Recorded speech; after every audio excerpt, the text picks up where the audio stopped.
안녕하세요. 느헤미야가 성벽 재건을 준비합니다. 오늘 본문은 느헤미야 2장 11절에서 20절입니다. 13절. 그 밤에 나는 골짜기 문으로 나갔습니다. 용우물과 거름문으로 향하면서 살펴보니 예루살렘 성벽은 다 무너졌고 성문들은 모두 불에 탄 채로 버려져 있었습니다. 골짜기 문은 예루살렘 성에서 흰놈의 골짜기 방향으로 내려가는 문입니다. 골짜기 문에서 거름문까지는 대략 500m가 됩니다. 느헤미야는 예루살렘의 서쪽에서 남쪽으로 나아간 것입니다. 거름문은 과거부터 생활 쓰레기뿐 아니라 희생제사 제물로 쓰이는 짐승의 배설물 등이 흰놈의 골짜기에 버려질 때 사용된 문입니다. 이 문 주변에는 예루살렘의 최하층민들이 살았습니다. 14절.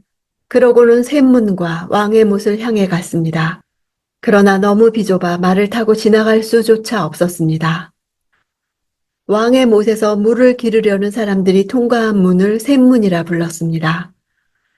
당시 왕의 못을 포함한 예루살렘 북편 성벽은 철저히 파괴되었고 그 잔해가 골짜기로 쏟아져 내려와 통로를 덮었기 때문에 짐승 한 마리가 지나갈 만한 작은 길조차 없었습니다.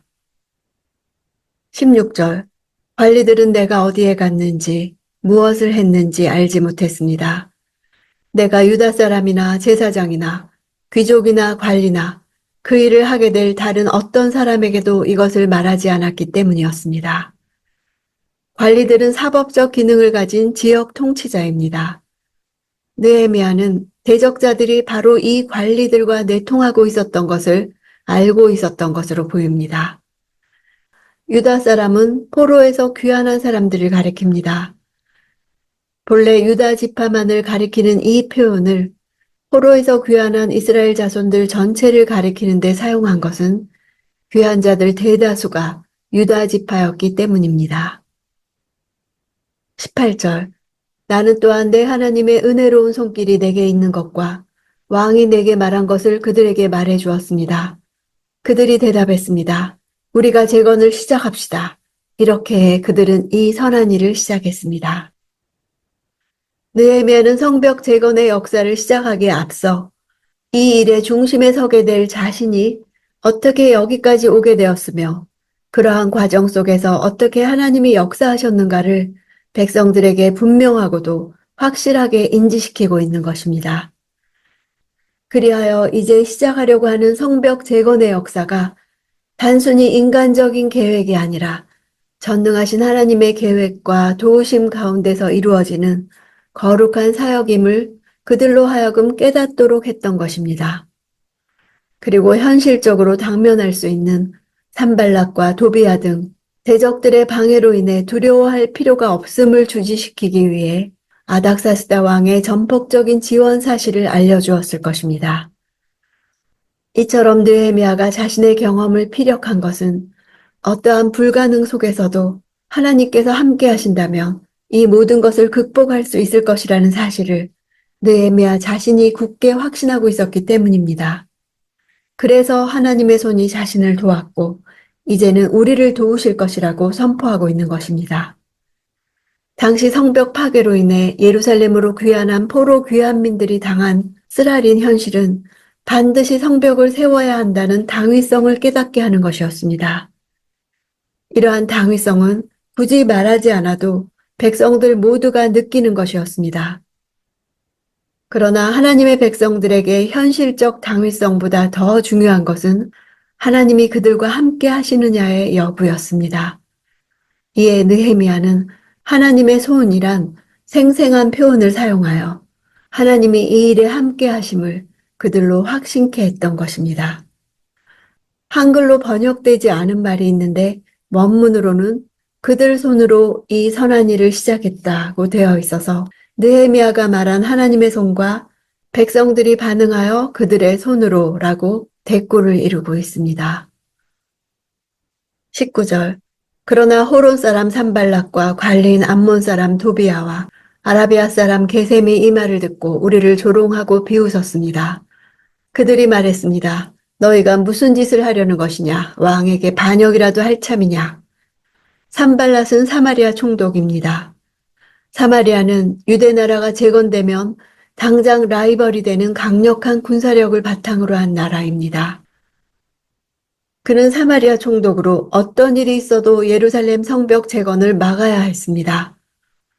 암몬 사람 도비아는 유대인의 피가 섞인 암몬 족장의 우두머리로서 산발랏의 모사꾼이었습니다. 나쁜 음모는 거의 그에게서 나왔습니다.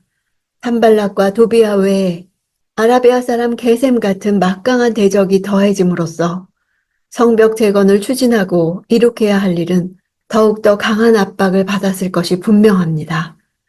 그들은 유다 귀환민들의 성벽 재건 결의 사실을 듣고 업신여기고 비웃었습니다. 그들이 유다 귀환민들의 성벽 재건 결의에 대해 즉각적으로 반응할 수 있었던 것은 느헤미야의 예루살렘 귀환 이후 그의 행동에 촉각을 곤두세우고 경계했기 때문일 것입니다. 왕에게 반역이라도 할 것이라는 말은 과거 유다 귀환민들이 성벽과 성문을 건축한 일이 있었으나 왕에게 반역할 수 있다는 보고를 드려 곧 회파되었다는 사실을 들어 성벽 재건 의지를 꺾으려 한 것입니다. 우리가 무너진 곳을 세우려 할 때 반드시 대적이 조롱하고 과거를 들어 의지를 꺾으려 하는 것입니다. 20절 내가 그들에게 대답했습니다. 하늘의 하나님께서 우리를 위해 이 일을 꼭 이뤄주실 것이다. 성벽 재건은 주의 종인 우리의 할 일이다. 너희는 아무 목도 없고 권리도 없고 역사적 명분도 없다.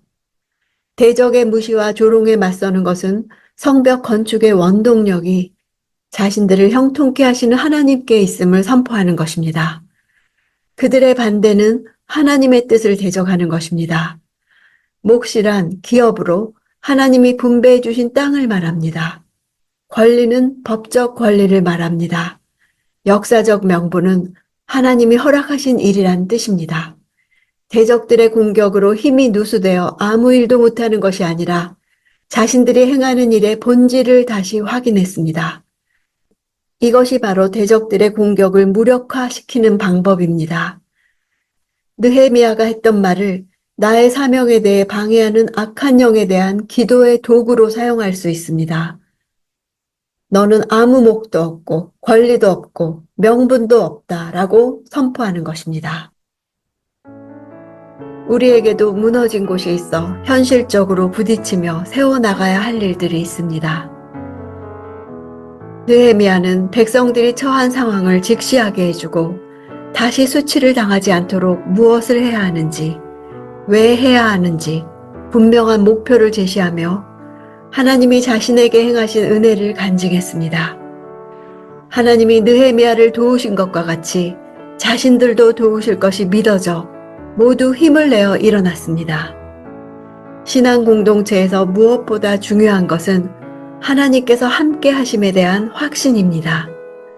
서로 하나님이 하신 일을 나눌 때 무너진 곳을 재건해야겠다고 선한 일을 시작할 용기를 갖게 되는 것입니다. 하나님이 내게 행하신 일을 나누어 서로 믿음을 세워주는 공동체가 있기를 원합니다.